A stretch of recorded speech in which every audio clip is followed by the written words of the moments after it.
बिहार से बंगाल तक बीजेपी का बड़ा मास्टर स्ट्रोक, बढ़ी ममता बनर्जी की टेंशन।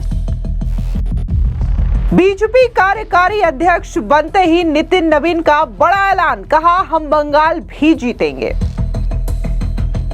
नितिन नवीन को बीजेपी कार्यकारी अध्यक्ष बनाए जाने पर आरजेडी प्रवक्ता ने की जमकर तारीफ। बिहार के कार्यकारी अध्यक्ष बनने वाले पहले बिहारी हैं नितिन नवीन। बिहार के मंत्री नितिन नवीन को बीजेपी का नया कार्यकारी अध्यक्ष बनाया गया है और नई जिम्मेदारी संभालते ही नितिन नवीन ने बड़ा ऐलान कर दिया है, जिसने ममता बनर्जी की टेंशन बढ़ा दी है। दरअसल नितिन नवीन ने कहा कि अगले साल होने वाले पश्चिम बंगाल विधानसभा चुनाव में बीजेपी की जीत होगी। वहीं दूसरी तरफ नितिन नवीन को बीजेपी का नया कार्यकारी अध्यक्ष बनाए जाने पर आरजेडी के प्रवक्ता भी उनकी जमकर तारीफ करने में लगे हुए हैं। आपको बता दें कि नितिन नवीन की ताजपोशी के मायने तो यही कहते हैं कि बीजेपी ने बिहार से लेकर के पश्चिम बंगाल तक बड़ा मास्टर स्ट्रोक के तौर पर यह चाल चली है। आपको बता दें कि बीजेपी के कार्यकारी अध्यक्ष नितिन नवीन ने कहा कि मेरी प्राथमिकता पार्टी संगठन को मजबूत करना है, एक ऐसा नेतृत्व जो हर जगह मौजूद हो, जैसा कि केंद्रीय नेताओं ने हमारे राज्य में करने के लिए हम पर भरोसा किया। मेरा मानना है कि केंद्रीय नेतृत्व के भरोसे की वजह से ही मैं आज यहां पर हूं। साथ ही बंगाल और असम में अगले साल होने वाले चुनावों को लेकर के उन्होंने ऐलान करते हुए कहा कि हम बैठकर इन सभी बातों पर फैसला करेंगे। संगठन नीचे से ऊपर तक इतना मजबूत करेंगे कि हम पश्चिम बंगाल में भी चुनाव जीतेंगे। आपको बता दें कि इससे पहले बीजेपी के राष्ट्रीय कार्यकारी अध्यक्ष बनने के बाद नितिन नवीन की पहली प्रतिक्रिया सामने आई, जहां पर उन्होंने कहा कि मुझे प्रधानमंत्री मोदी का आशीर्वाद मिला। सुनिए क्या कुछ उन्होंने कहा। नितिन नवीन जी क्या कहेंगे जिस तरीके से आपको बस केंद्रीय नेतृत्व माननीय प्रधानमंत्री जी, माननीय राष्ट्रीय अध्यक्ष जी, सबको बहुत बहुत अभिनंदन। उनके माननीय गृह मंत्री जी, माननीय रक्षा मंत्री जी, अमित शाह जी, माननीय राजनाथ जी, सबको मैं विशेष रूप से आभार व्यक्त करता हूं केंद्रीय नेतृत्व का, जिन्होंने मुझे ये मौका दिया। प्रधानमंत्री ने भी ट्वीट किया है, क्या कहेंगे नितिन नवीन जी? प्रधानमंत्री ने भी ट्वीट किया है। प्रधानमंत्री जी का आशीर्वाद है और मैं प्रधानमंत्री जी के जो उनका मार्गदर्शन रहा है, जो नेतृत्व रहा है, उसको और आगे बढ़ाएंगे। नीतीश कुमार जी ने भी। वहीं दूसरी तरफ बीजेपी के राष्ट्रीय कार्यकारी अध्यक्ष चुने गए नितिन नवीन की आरजेडी प्रवक्ता ने जमकर तारीफ की है। आरजेडी के प्रवक्ता मृत्युंजय तिवारी ने कहा कि नितिन नवीन जी बड़े ही सौम्य सरल स्वभाव के नेता रहे हैं और बहुत कर्मठ नेता के रूप में जाने जाते हैं।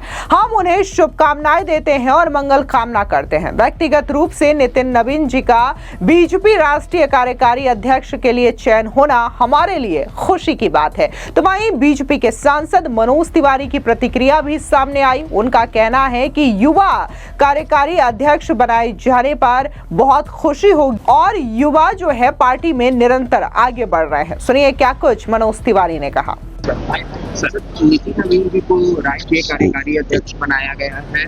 प्रधानमंत्री मोदी ने भी उनको बधाई दिया है, कहा है कि युवा है, अब भाजपा को और भी आगे ले जाएंगे। बताइए। देखिए, वास्तव में ये जो नियुक्ति हुई है राष्ट्रीय कार्यकारी अध्यक्ष के रूप में नितिन नवीन जी की, आज वो बिहार से दिल्ली जा रहे हैं।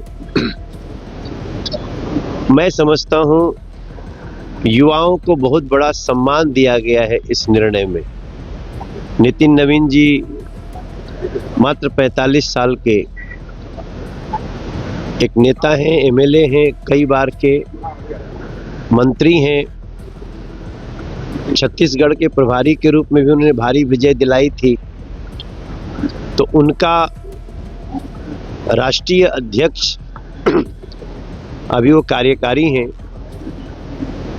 आगे दिल्ली पहुंचने पे उनका स्वागत होगा। आज इस निर्णय में नो डाउट हम नरेंद्र मोदी जी को और पार्टी के सभी शीर्ष नेताओं को, जो डिसीजन मेकिंग लोग हैं, उनको धन्यवाद करते हैं कि एक युवा को, नितिन नवीन जी को राष्ट्रीय अध्यक्ष की कमान भी थी। बिहार से बनाया गया बंगाल में अधिक क्या है, क्या बंगाल को चुनावी मद्देनजर रखते हुए उन्हें बनाया? देखिए, पूरे देश के युवा, चाहे वो बिहार के हों, बंगाल के हों, दिल्ली के हों, महाराष्ट्र के हों, उत्तर के हों, दक्षिण के हों, पूर्व पश्चिम भारत के हर कोने से आज हर्षित हैं कि बीजेपी जो दुनिया की सबसे बड़ी राजनीतिक पार्टी है, उसका अध्यक्ष एक युवा है और इसमें बहुत बड़ा संकेत है। इस संकेत को देश का बच्चा बच्चा समझ पाए। सर, बंगाल में क्या भूमिका रहेगी? नितिन नवीन बन गए, बिहार ने इतनी बड़ी जीत दी है और प्रधानमंत्री जी ने एक बहुत अच्छी बात कही थी कि गंगा जी भी बिहार से होके ही बंगाल जाती हैं। इसमें कोई दो राय नहीं कि अब पश्चिम बंगाल भारतीय जनता पार्टी और एनडीए के साथ चलेगा। कांग्रेस वहीं दूसरी ओर जेडीयू के नेता और केंद्रीय मंत्री राजीव रंजन उर्फ लल्लन सिंह का बयान भी सामने आया। क्या कुछ उन्होंने नितिन नवीन को बीजेपी का कार्यकारी अध्यक्ष बनाए जाने पर कहा, सुनिए। नितिन नवीन को भाजपा का राष्ट्रीय कार्यकारी अध्यक्ष बनाया। उनको बहुत बहुत बधाई। और नितिन नवीन जी यंग हैं, काफी युवा हैं,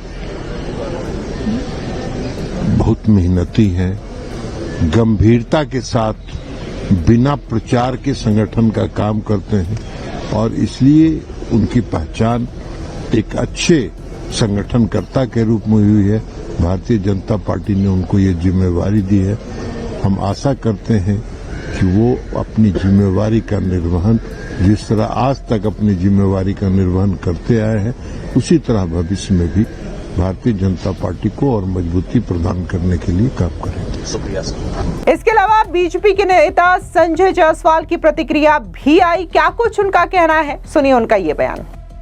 कार्यकारी अध्यक्ष भाजपा का बनाया गया है। बिहार के लिए भी बहुत खुशी की बात है और जिस प्रकार से वो मिलनसार कार्यकर्ता रहे हैं, पूरे देश में उत्साह है। माननीय प्रधानमंत्री जी ने स्वयं उन्हें बधाई दिया है और 5 बार के विधायक, छत्तीसगढ़ के प्रभारी, राष्ट्रीय महामंत्री, युवा मोर्चा, 3 बार के कैबिनेट मंत्री बिहार में रह चुके हैं। वो इतने एक्सपीरियंस के साथ वह राष्ट्रीय कार्यकारी अध्यक्ष बन रहे हैं। मुझे पूरा विश्वास है कि उनके नेतृत्व में यह देश नई ऊंचाइयों को प्राप्त करेगा। आपको बता दें कि बीजेपी की राष्ट्रीय राजनीति में बिहार ने लंबी छलांग लगाई है। राज्य के पथ निर्माण और नगर विकास मंत्री और पार्टी के युवा नेता नितिन नवीन को बीजेपी ने राष्ट्रीय कार्यकारी अध्यक्ष बनाया है। पार्टी की परिपाटी के आधार पर उन्हें संभावित राष्ट्रीय अध्यक्ष के तौर पर देखा जा रहा है। वैसे तो बीजेपी के मौजूदा अध्यक्ष जेपी नड्डा की राजनीति भी बिहार से ही शुरू हुई थी, लेकिन वे मूल निवासी हिमाचल प्रदेश के हैं और इस तरीके से बिहार बीजेपी से किसी नेता को पहली बार संगठन में इतने बड़े ओहदे की जिम्मेदारी मिली है। लंबे अरसे बाद किसी राष्ट्रीय पार्टी की कमान एक बिहारी को सौंपी गई है। बिहार चुनाव में एनडीए की प्रचंड जीत और हिंदी पट्टी में बीजेपी की मजबूत स्थिति का इनाम माना जा रहा है। बिहार से सटे पश्चिम बंगाल में अगले साल विधानसभा चुनाव होने हैं। नितिन नवीन की ताजपोशी को इससे जोड़ करके बीजेपी के एक बड़े मास्टर स्ट्रोक के तौर पर देखा जा रहा है। बंगाल में बड़ी संख्या में बिहारी वोटर और उनके स्वजातीय कायस्थ मतदाता हैं। नितिन नवीन इससे पहले बीजेपी युवा मोर्चा के राष्ट्रीय महामंत्री रह चुके हैं। वो अनुराग ठाकुर की टीम के सदस्य थे। पार्टी के युवा नेता नितिन नवीन की बिहार विधानसभा चुनाव में भी अहम भूमिका रही है। नेताओं के चुनावी कार्यक्रमों के प्रबंधन की जिम्मेदारी उन्हीं के पास थी। संगठन में इससे पहले पार्टी के कई वरिष्ठ नेताओं को राष्ट्रीय कमेटी में जगह मिली है, लेकिन कोई भी राष्ट्रीय कार्यकारी अध्यक्ष तक नहीं पहुंच पाए हैं। बिहार बीजेपी के भीष्म पितामह कहे जाने वाले कैलाशपति मिश्रा पार्टी के राष्ट्रीय उपाध्यक्ष पद तक पहुंचे थे। अब जिस तरीके से नितिन नवीन को यह बड़ी जिम्मेदारी सौंपी गई है, प्रधानमंत्री नरेंद्र मोदी से लेकर के गृह मंत्री अमित शाह, तमाम ऐसे बड़े नेता हैं जिन्होंने नितिन नवीन को शुभकामनाएं दी और अब आरजेडी के प्रवक्ता भी बकायदा नितिन नवीन के बीजेपी के कार्यकारी अध्यक्ष बनाए जाने पर जमकर तारीफ कर रहे हैं। सीधे तौर पर जिस तरीके से नितिन नवीन ने ये नई जिम्मेदारी संभाली और नई जिम्मेदारी संभालने के साथ ही उन्होंने पूरी तरीके से अपने मिशन को क्लियर कर दिया है कि वो पश्चिम बंगाल में बीजेपी को जीत दिलवाएंगे, यानी कि बीजेपी की जीत पश्चिम बंगाल में होगी। तो इसे एक बड़े मास्टर स्ट्रोक के साथ देखा ही जा रहा है। लेकिन इस बयान से ममता बनर्जी की टेंशन भी बढ़ गई है, क्योंकि बीजेपी के कई नेता लगातार ये बातें कह रहे हैं कि जो अगला मिशन है पार्टी का वो पश्चिम बंगाल में चुनाव जीतना है, ममता बनर्जी की सत्ता को उखाड़ फेंकना है। बाकायदा जब बिहार के चुनावी नतीजे आए, एनडीए को प्रचंड जीत मिली, तो प्रधानमंत्री नरेंद्र मोदी ने यह स्पष्ट तौर से कहा कि गंगा बिहार से होकर के ही बंगाल जाती है और यह स्पष्ट माना गया कि अब बीजेपी का जो अगला मिशन है वो पश्चिम बंगाल का है। यहाँ पर गौर करने वाली बात यह है कि पश्चिम बंगाल का चुनाव जो है वो 2026 में होना है, अगले साल होना है। लेकिन बीजेपी अभी से ही अपने तैयारियों में जुटी हुई है, बाकायदा वहां पर जनसभाएं कर रही है, लोगों से मिलने का काम कर रही है, अपने बूथ को मजबूत करने का काम कर रही है। और वहीं दूसरी ओर बात अगर हम कांग्रेस पार्टी की करें तो कांग्रेस लगातार SIR के मुद्दे और इसी के साथ ही चुनाव आयोग पर वोट चोरी जैसे ठिकरा फोड़ने पर व्यस्त है। फिलहाल इस पूरी खबर पर आपकी क्या राय है, कमेंट सेक्शन में जरूर बताएं। धन्यवाद।